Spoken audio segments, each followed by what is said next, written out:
爱国者飞弹是很重要的，可是美国已经耗掉了65%。那 PRSM 这个飞弹从2021年开始量产到现在，只不过380枚而已。现在突然打掉了多少？快要300枚。所以在这种情况底下，根本就弹药是不够了。川普的政府他要赶快进行弹药库的补足的话，要到下一个会计年度。到了下一个会计年度，对不起，伊朗的飞弹更多，中国的飞弹也会更多。现在来看到的是中东战局出现了一个惊人的反转，因为来自于美国的情报单位最新的研判，在这一场跟中东地区不同的战争，就是在这一场的俄乌战争了。俄军把乌克兰在这一场战争当中所学到的东西，大量的实战的经验，给他套到了伊朗的见证者无人机上面去了。那么他是怎么样来做的呢？乌克兰当时在跟俄罗斯在跟乌克兰打的时候，包括了乌克兰祭出它的电子干扰啊、防空拦截跟战场反制。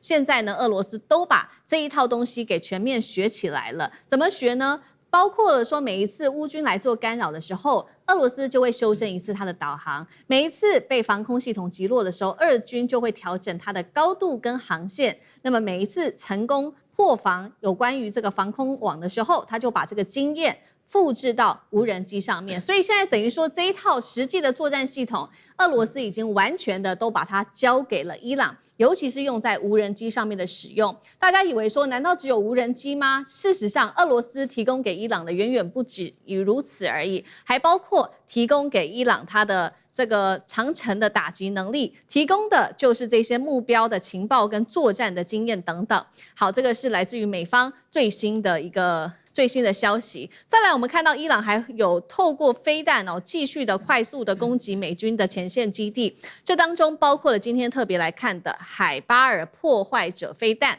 射程大约是1000多公里，机动性非常的强，而且它的特点就是它可以利用卡车快速的移动部署发射，美以很难提前锁定到他们的发射阵地。再来就是它的末端的机动性非常的强，而且非常的快速，是让美国的防空系统几乎是没有办法把它拦截下来的。最后一个特点就是它的价格非常的低廉。刚刚讲的这一切都是伊朗在攻势上面的一个优势。现在来看到伊朗在守势上面又有什么样的攻势？因为呢，伊朗在过去这场战争当中，它比较大的弱点就是在它的低空上面的防空系统了。所以它现在怎么来做补强呢？我们先来看到伊朗这边跟中国大陆采购了250套，这个叫做前卫12。总价高达了9000万美元。那么预计呢，还除了前卫的之外呢，另外一个防空系统还有说，在接下来几周之内，就会从中国大陆这边来进400套的中置人吸式的防空武器系统。我们先来看到第一款这个武器这个前卫12，它有哪一些重点？包括的射程部分高达了6公里射程非常的远。那么射高4公里，具备抗电子干扰的能力。可以低空的打击，包括了直升机、无人机、巡弋飞弹跟战机等等。那么现在美军最担心的事情是说，如果它有数百套这种类似的肩射飞弹的话，代表伊朗可以在低空慢慢的部署，把它全部布满。那么到时候就会布满各式的伏击点在他们的低空的这些空域上面了。另外一方面，乌克兰看到了现在伊朗的强势进攻，现在是怕了吗？我们要来看到最新消息乌克兰打击了一艘涉嫌运送俄罗斯跟伊朗的军事物资的船只之后，伊朗就说好，没关系，你敢打是不是？那我就要来做报复了。结果没有想到乌克兰立刻是道歉，并且认错了。好，今天节目一开始先请教委员怎么看伊朗现在的攻击端有升级版的，刚刚我们特别提到了这个无人机，有俄罗斯交给他的这个无人机，还有俄方的情报机构，再来这一款海巴尔飞弹。那么在手势上面，防守的手，则有中国制的这一种肩射飞弹补足在低空上面它过去的弱点。这些武力对于美军来说，接下来会构成多大的立体性威胁？委员怎么看？对，很显然的伊朗在过去这20-30年所准备的这个对美国作战的一些相关的方案跟计划，在这一次的美以伊战争里头已经得到了印证了。那么也看到了这个成功的状况。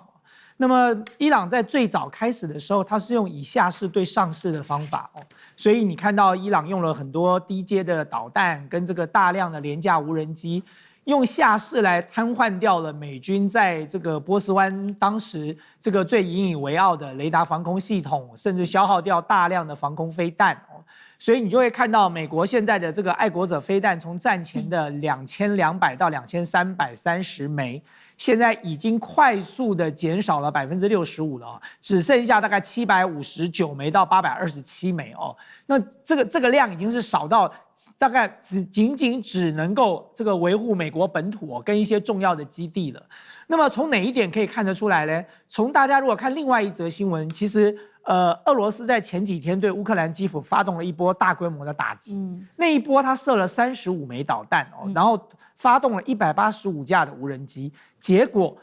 这个乌克兰的基辅只拦截下了1枚，34枚都击中了。为什么只拦截下1枚？因为爱国者飞弹没了，就没有足够的防空飞弹了。所以大家就可以了解说，现在美国在这个防空体系上，爱国者飞弹已经吃紧。萨德在战前有452枚，现在只剩下最多到278枚，减少了将近30%到50%之间了哦。而且更重要的是，各位知道，爱国者飞弹一年只能产183枚。然后呢，从下单到交付要3年半，所以你现在要补足，恐怕也是一件很难的事情了。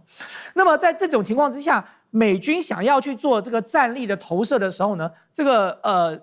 伊朗又非常有效的去打击了美军在整个波斯湾地区的基地啊。我曾经帮大家盘点过一次嘛，从波斯湾一路打到了红海哦。所以现在美军的 F-35只能用以色列的基地起飞了，因为约旦的基地已经瘫痪了。那这个波斯湾沿岸的这些，要么就是不给美国用哦，那么要么就是已经被打烂了哦，所以美国在兵力投射上也有问题。那么更不要讲说美国自己的攻击力量也发生了匮乏的状况。我刚才说兵力投射有问题，你的空军没有办法快速的去攻击，然后去轰炸，但是你远程的攻击也有问题啊。各位知道那个战斧巡弋飞弹是美国最爱用的，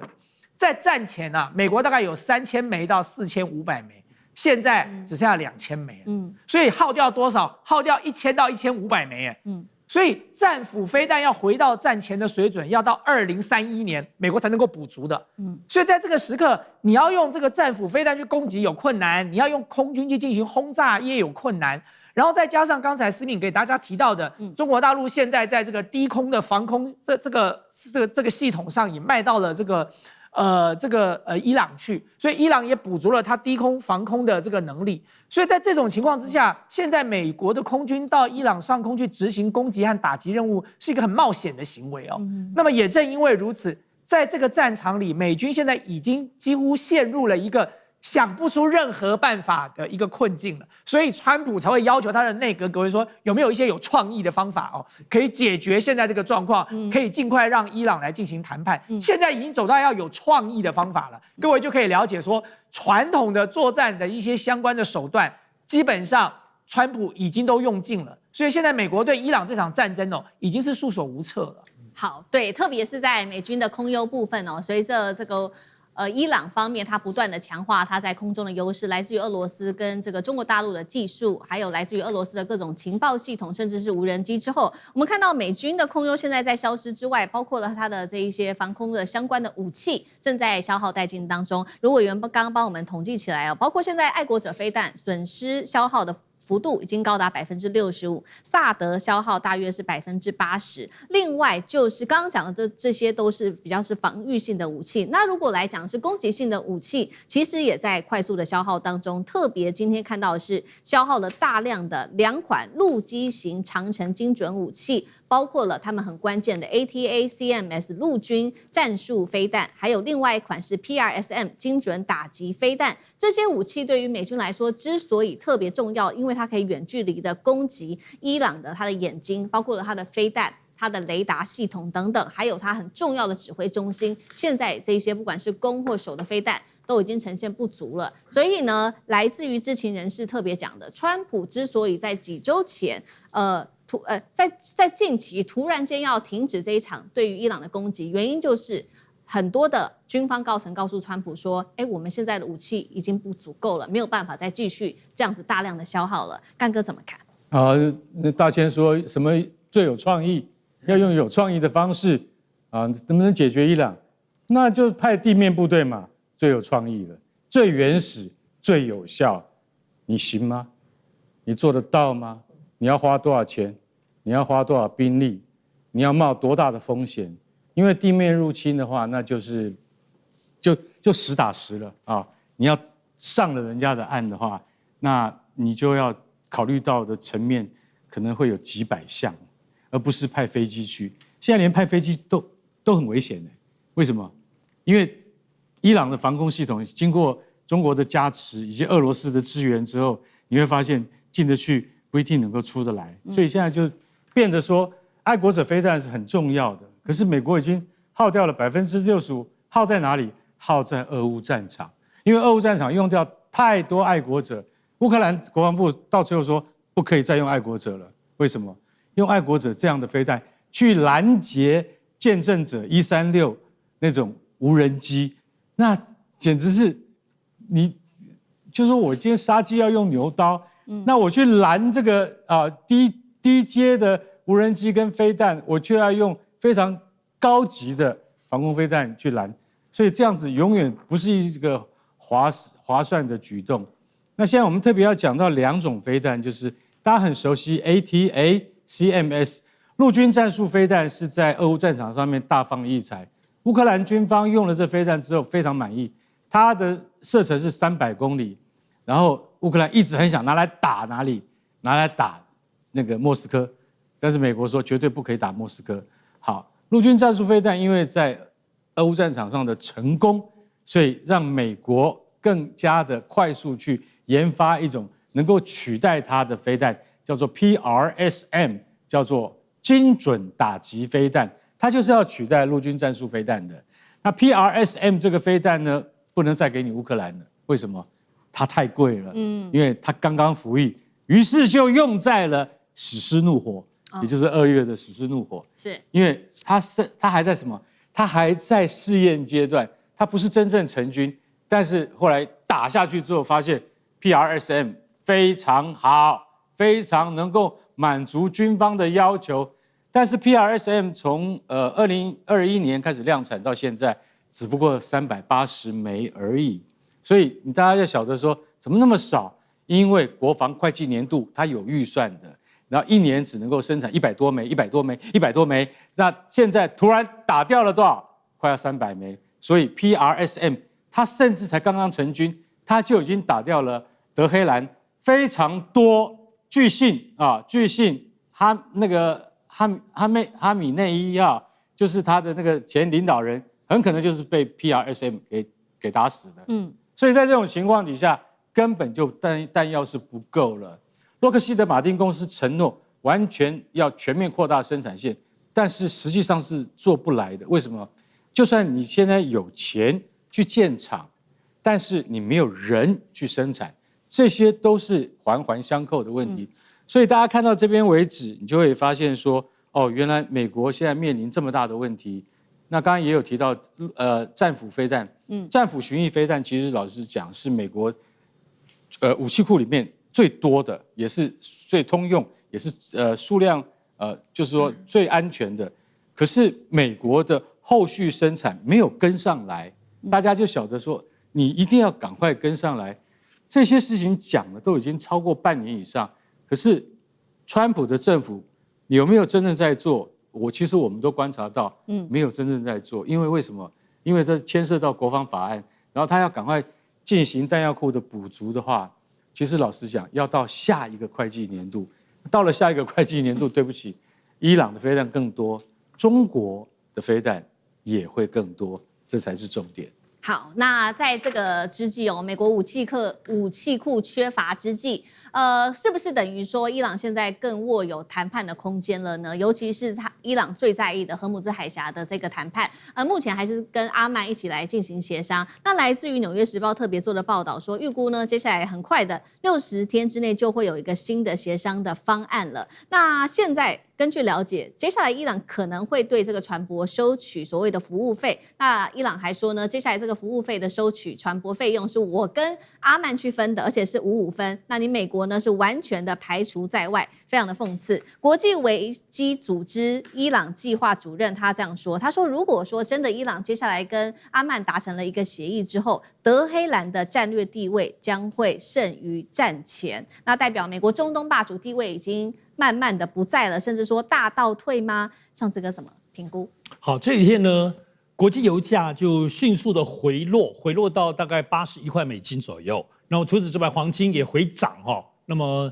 这个状况都是因为感觉起来这个消息就是荷姆斯海峡是不是要稳定可以通船的呢？这个消息最早其实是来自于美国财政部长贝森特。那贝森特在接受美国的一个媒体访问的时候，就问他说荷姆斯会不会开？就贝森特，大家可以去上网去看一下。贝森特说很快就会有一个具体开放的结果。你知道他整个过程结巴巴到一个难以想，然后之后就觉得他那个结巴巴，然后又说不确定等等的。但毕竟还是贝森特话一说，所以刚刚讲马上就油价就下跌了。然后马上美国当中就有媒体披露说，这个部分伊朗跟美国可能会谈到一个60天的自由航行的可能性。现在大概国际间来自于美国方面消息都这么说。好。但伊朗马上就说完全没这回事。现在唯独在进行的就是他们跟阿曼的谈判，但是现在有没有谈判具体到收钱啊？只是说会有一个新的航道，也就是说现在旧的航道可能会推翻，所以这个新的航道感觉起来他们表示谈的有点复杂一点，让外界不知所由啊。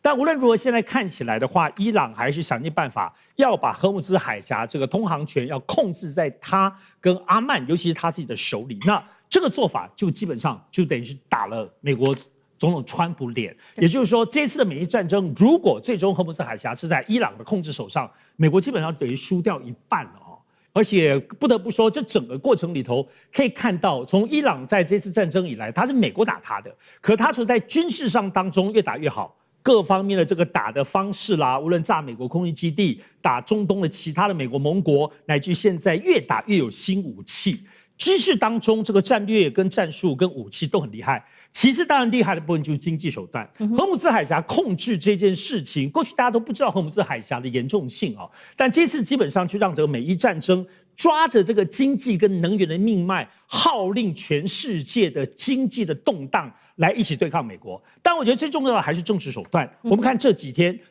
除了这个美伊战争的这个零星炮火之外，伊朗在做什么事呢？他打电话给很多的国家，包括英国、包括乌克兰、包括保加利亚、阿塞拜然等等。那么这几天呢，其实就是包括英国、包括乌克兰都回话来跟他讲说，他们不会介入接下来美国最后川普的这个终极战争哈。所以你看看这个政治手段就不止在打仗而已，他用放狠话。你看乌克兰最后是泽伦斯基跟他道歉呢，而且泽伦斯基也表达说会赔偿他们在里海当中炸了这个伊朗的部分的船。现在要让泽伦斯基低头是多不容易的事情，所以你看，伊朗从军事、经济乃至于政治、外交穿梭手段，可不只有在战场上的表现而已。今天的美伊战士来带观众朋友特别看到的是这一次的3个火线话题，等一下请来宾特别帮我们做解析。伊朗首次的把弹道飞弹打进了在美军的约旦基地，美军中东基地现在是不是全面暴露，更加的危险了呢？美军现在看起来从打伊朗已经升级成要切断中俄援伊的一个命脉了吗？好，第二件事情我们要来看到的是 NQ9死神无人机遭到伊朗击落，现在呢，根据初步统计，已经有30架了，损失对美军来说超过10亿美元。曾经称霸中东的这个美军王牌战机，成为伊朗的猎物了吗？第三件事情，以色列继续的轰炸伊朗的南部，并且爆料者说呢，伊朗现在密谋暗杀川普，这个是爆料是来自于这个媒体的爆料，说这个以色列跟美国说啊，伊朗要密谋暗杀川普，纳坦雅胡这么做是要为了阻止美伊走向停火吗？今天就这些议题，我们会一起来做关心。好，这一次美伊的冲突再次的升温，伊朗革命卫队在昨天再次的发动了第2波的报复攻击。这一次呢，我们上次谈了嘛，上一次是锁定包括了巴林还有卡达、科威特境内的美军设施，首度的这一次扩大到了约旦的美军基地，所以现在看起来是不是美军基地都覆盖在危险的射程当中了呢？这一次伊朗他一口气发射了10枚的弹道飞弹哦，当然了，这个大使馆在当地是紧急关闭之外，包括他也射向了阿兹拉克的空军基地等等哦。再来，我们来看到为什么这个空军基地这么重要呢？因为这边驻有美国空军第332远征联队之外，我们看到它里面有非常多最重要的战机，包括了 F-35、F-16等超过有60架以上的美军军机都在这个基地当中，是美军反恐重要的一个重点基地，也是呢它在西亚的美军指挥中心，所以特别的重要。这也代表呢等于伊朗正式的警告美国说，冲突在升级，那么你所有的目标范围就会涵盖整个美军的基地了。再来，这次美军的攻击特别的重要的另外一个关键节点就在于它的攻击范围已经到了伊朗的重要交通设施当中。这一次我们要特别关心到的是它炸的这个铁桥哦，是中伊铁路的重要节点，长度超过了1万公里的铁路。是中国陆路连通的要道，俄罗斯也会用这条路线来向伊朗运送它的货物，也是中国大陆北京推动"一带一路"的一个重要支柱。现在来自于军事专家的特别分析，他说呢，这样子的一个炸中伊铁路的计划是来自于以色列的行动哦，这是来自于军事专家。我们刚刚收到了一个最新消息。好，我们先来节目一开始请教汉庭怎么看的？伊朗的第2次反击，首次的向约旦美军基地发射10枚弹道飞弹，是要对美国展开报复吗？这一次美军或者是说以色列炸毁中伊铁路桥梁，是刻意斩断中俄对于伊朗的战略支援，还是以色列怕这场战争就此打住了？汉庭怎么看？要先说打约旦阿兹拉克基地它的真正价值呢，不仅在于它是不是美军最大的基地，而在于它的位置啊。因为约旦呢，在伊拉克、叙利亚、以色列、沙烏地阿拉伯之间，是美军中东空中行动很重要的侧翼跳板。所以呢，过去美军的很多机型呢，都曾出现在相关的基地或者是轮调部署。所以，伊朗这一波的讯号，其实就是以前呢是打波斯湾沿岸的什么卡达、巴林、科威特，现在呢打到了约旦，就是把美军的后方变成了战场的前线。第一，关键就是反制美军的空袭能力。美军对伊朗的打击呢，就依赖侦察、加油、电子机啊这些战机前进部署。那伊朗能打到阿兹拉克，等于是我不是只盯着轰炸机飞来的那一刻，而是盯着你背后整套作战的流水线。第二呢，伊朗他也警告地区的盟友，要告诉约旦、卡达、巴林、科威特，你可以不是参战方，但你的土地让美军来使用，我伊朗就会把你视为战争整个网络的一份子。所以我打美军，同时呢也压盟友。第三，伊朗也要消耗美国的防空资源的。约旦呢拦截了8枚，表面上看，这个你看伊朗也完全没有这个打穿啊，也没有说这个重都有效啊。但反过来看，伊朗也是迫使美军跟盟友不断的开雷达啦，然后要不断的去拦截弹啊，要有高度的戒备啊，要让大家非常的紧张啊。所以战争本来就不是每一拳都打死人，但是至少能够让你每一晚都睡不好觉。因此呢，它不是在求彻底的摧毁，而是也要制造更多的不确定性。你不知道我接下来要打哪里吧？你不知道我接下来打不打吧？所以整个状态又恢复到一个更加不确定的情形。那第二，我们看美军的这个炸铁路桥虽然说它到底是不是要刻意要斩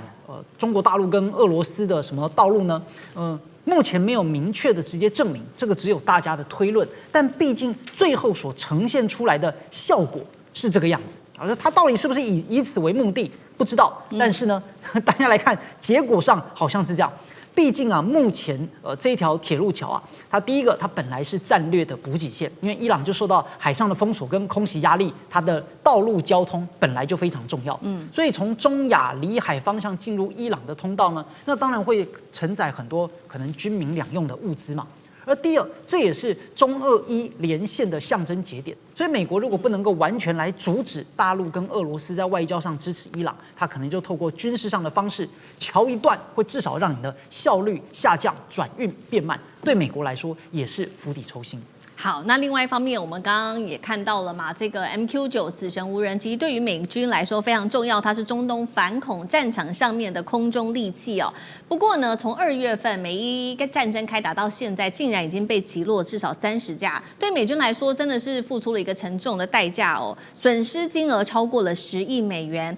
当然了，所以呢，五角大厦已经开始思考了，说，干脆以后我们不要买这么昂贵的武器了，这么高端的武器了，以后买这种低成本、大量而且可以快速消耗的新型无人机好了。刚刚同一个问题，张将军又怎么看？另外来关心到 MQ9的部分，对于美军来说，是不是现在已经变成了伊朗的一个标靶了？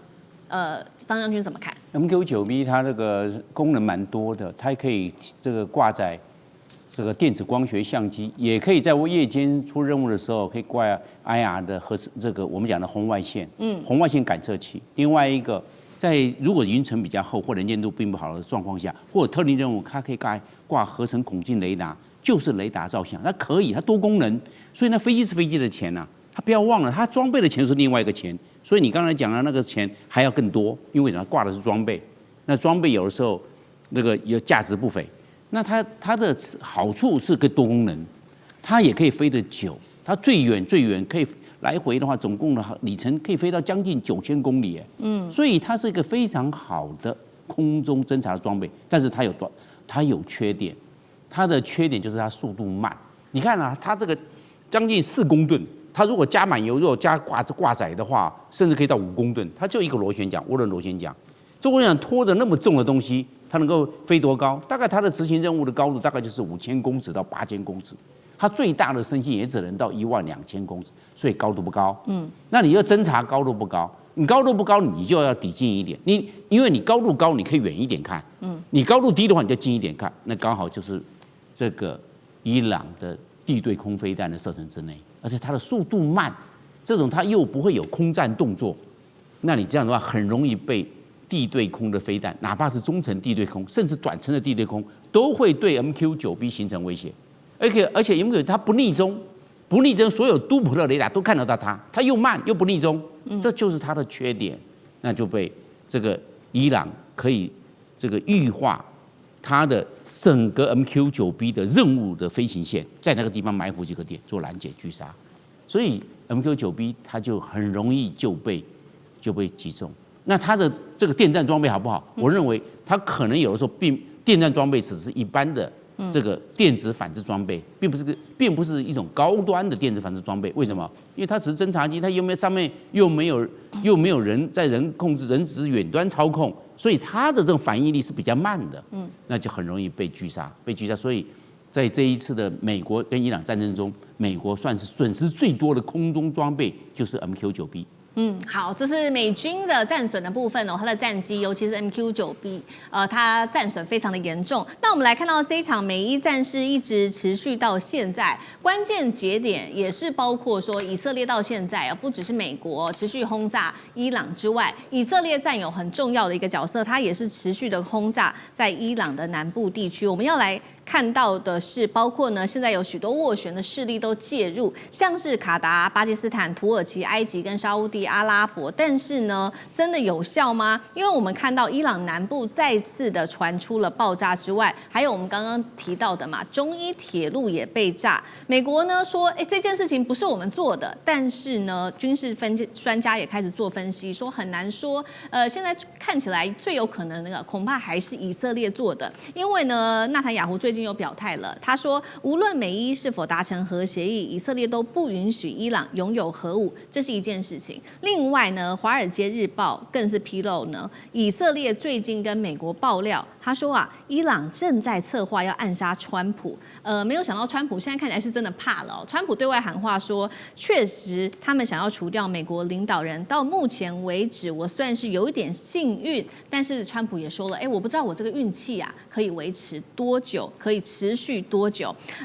请教厉将军怎么看？目前纳坦雅胡是想要刻意的引燃战火吗？就是这个中伊铁路被炸跟以色列到底有没有直接的关系？第二件事情就是说，以色列是不是希望在这背后美伊战事继续的推波助澜？那厉将军怎么看？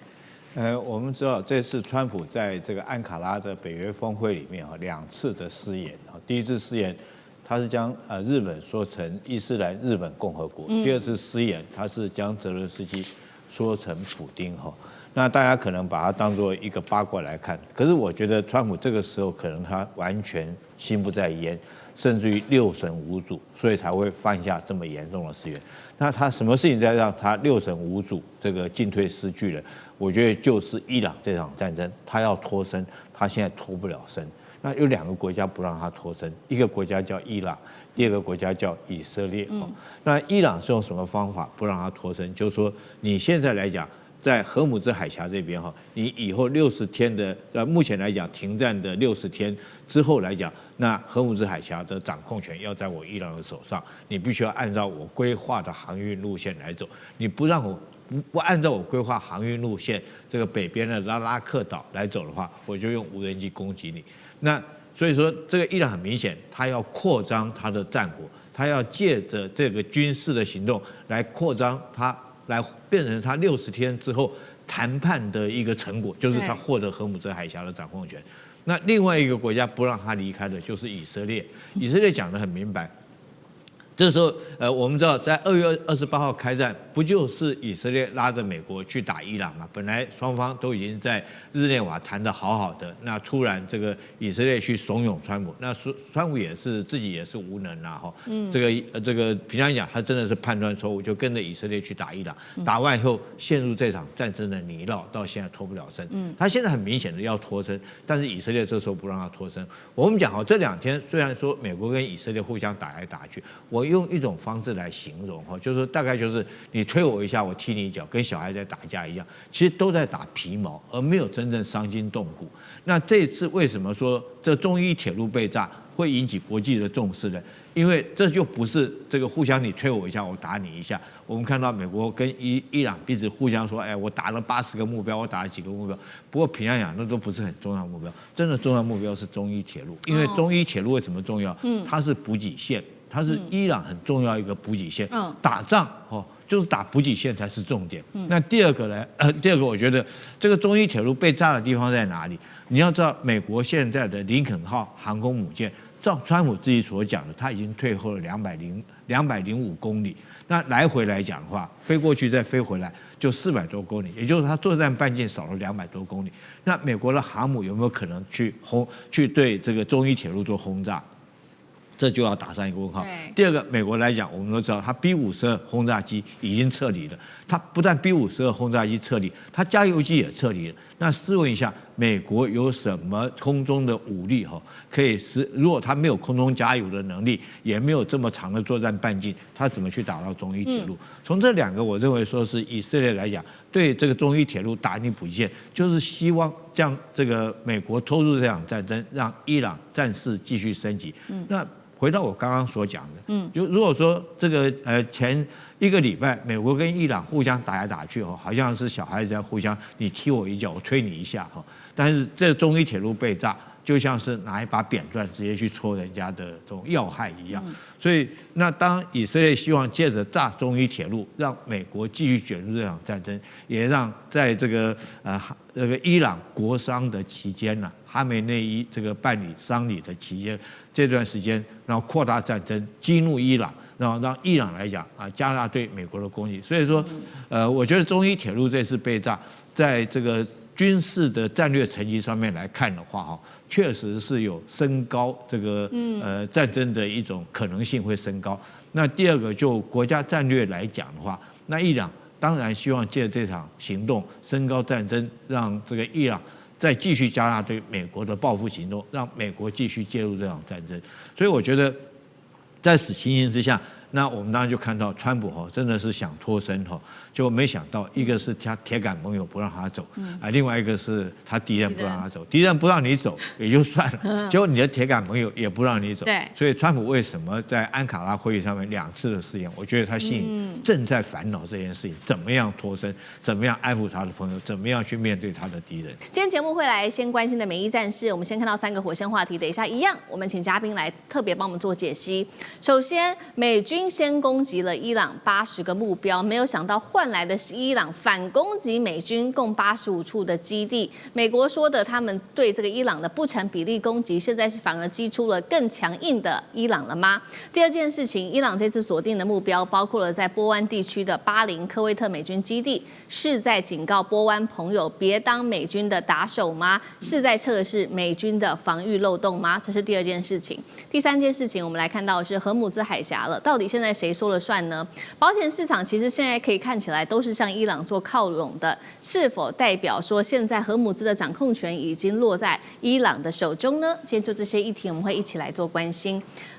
美伊停火是不是真的看起来是完全破功？我们本来以为说美伊之间呢互相攻击哦，这个是一个小闹，但是这一次看起来完全不是哦，是直接下了重手。原因就是因为伊朗近期呢攻击了荷姆兹海峡的商船，所以美军的说法他要做报复。因此呢，我们看到美军中央司令部在7日当天表示呢，已经完成了新一轮的报复行动。这一次他说动用的是精准的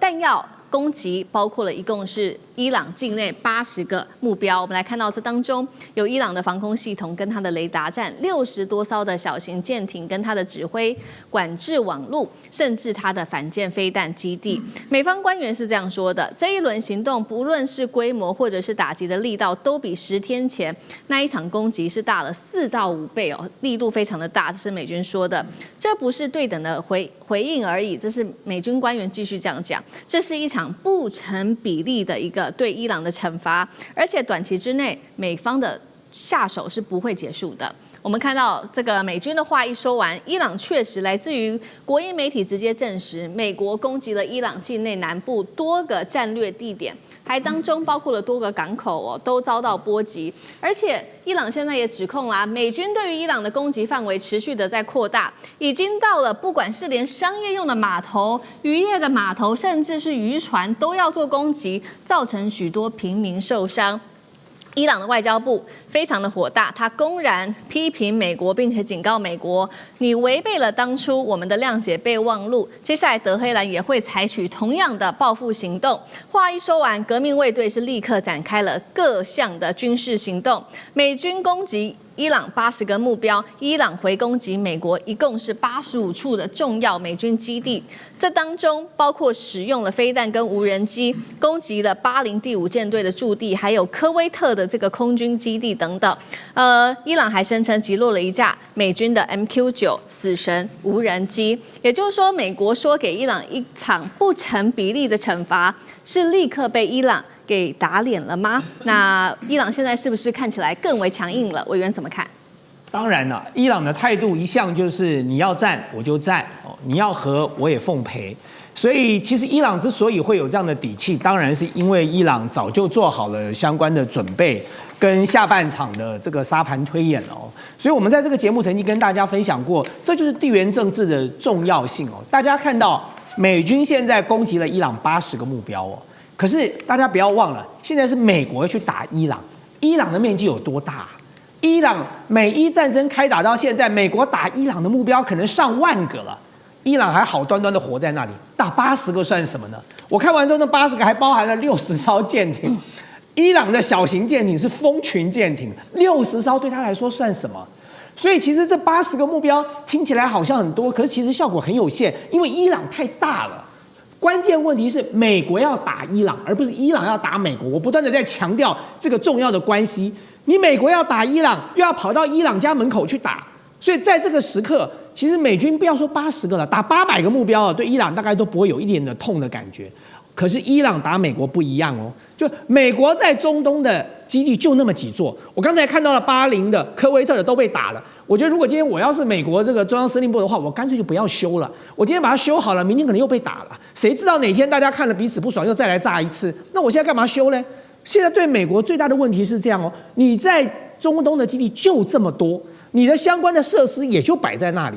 如果不断的在被攻击，那么回到下一个问题来，那你接下来的兵力调度就会有问题。你要怎么调度？航空母舰战斗群2栖登陆这个攻击舰，该调回美国本土的都调回去了。就算在这个中东地区的，你也离这个战区很远啊，因为你怕被伊朗不对称的攻击而消耗掉了你海军珍贵的战力。这些东西都是马上美国就要面对的问题。那对伊朗来讲啊，关键问题来了。伊朗借由一次一次的切香肠行动，它几乎已经让国际社会承认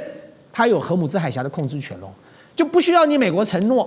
你就看着我一次一次的用切香肠，然后你看看国际社会到底是相信你美国还是相信我伊朗。现在显然看起来，大家觉得相信伊朗比较有保障啊，我宁愿交了个钱，然后我就可以顺利的通过了。那我何苦去尬到美国跟伊朗之间彼此的纷争当中呢？所以在这个过程当中，对伊朗来讲，他长远要的东西，他其实还没要到哦。所以我说，为什么伊朗他说要战我奉陪，要和也可以？其实最主要的原因就是对伊朗来讲，他要的东西大家都知道，荷姆兹海峡的控制权，要能够自由发展这个浓缩铀的这个相关的权利，要美国解除经济制裁，要伊朗成为中东的一个正常国家，不要再被美国欺压跟这个打击。这些东西其实伊朗目前为止都没有拿到实质的成果。所以对伊朗来讲，他何尝不是在做极限施压呢？大家说川普喜欢玩极限施压，伊朗何尝不是呢？如果这场战争接着这样持续的不断的纷扰下去的话，国际能源的价格会持续居高不下的。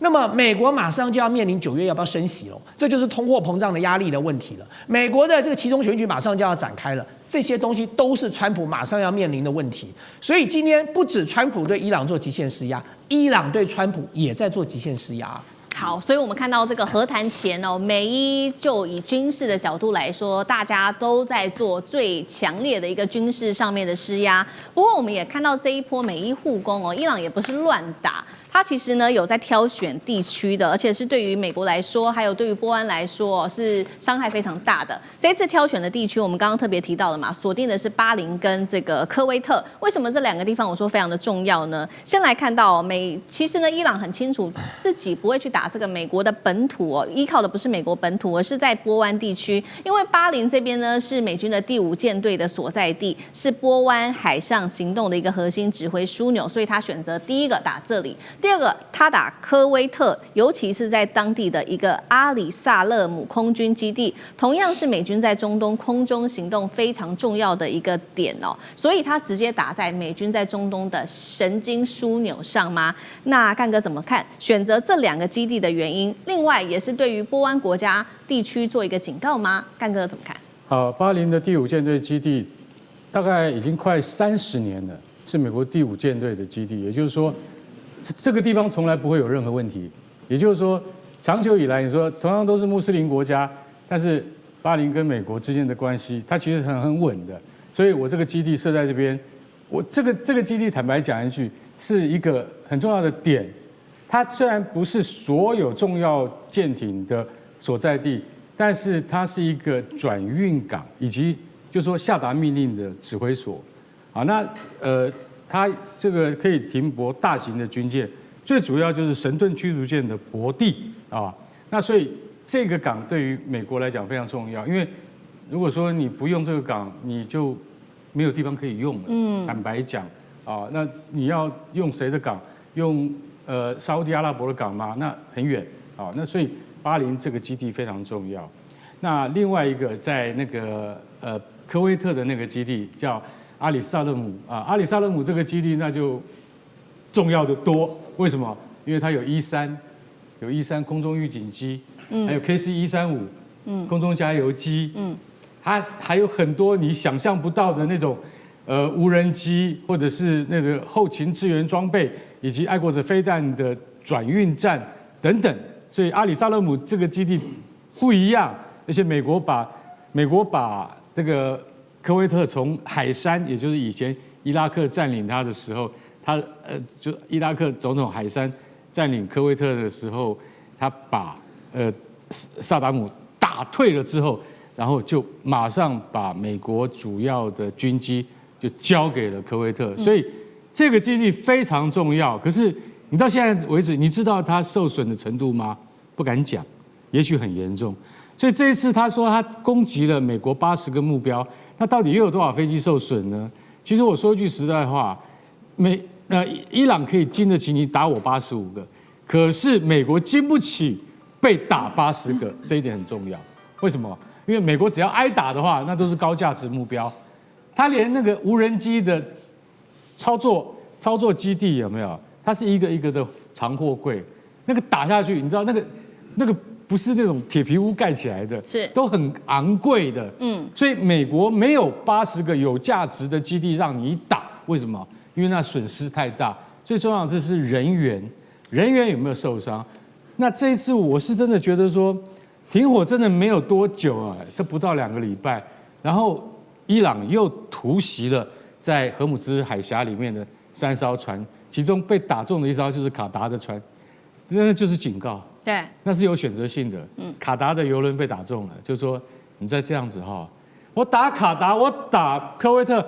我打巴林，都有象征意涵在里面的，就是说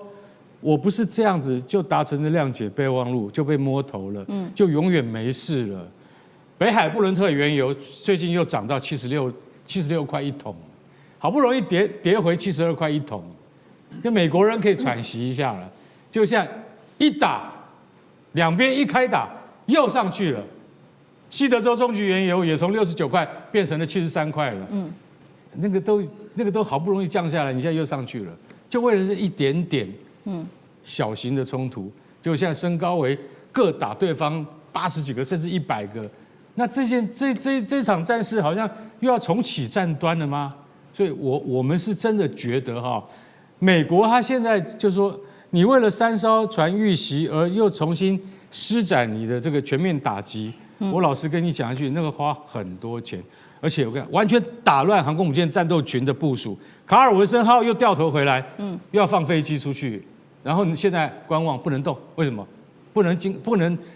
进行正常的部署，为什么？因为不晓得你接下来你要干嘛？你要干嘛的话，川普又叫我们不要走了，所以整个美军的部署，中央司令部又被卡住了。这件事情，我觉得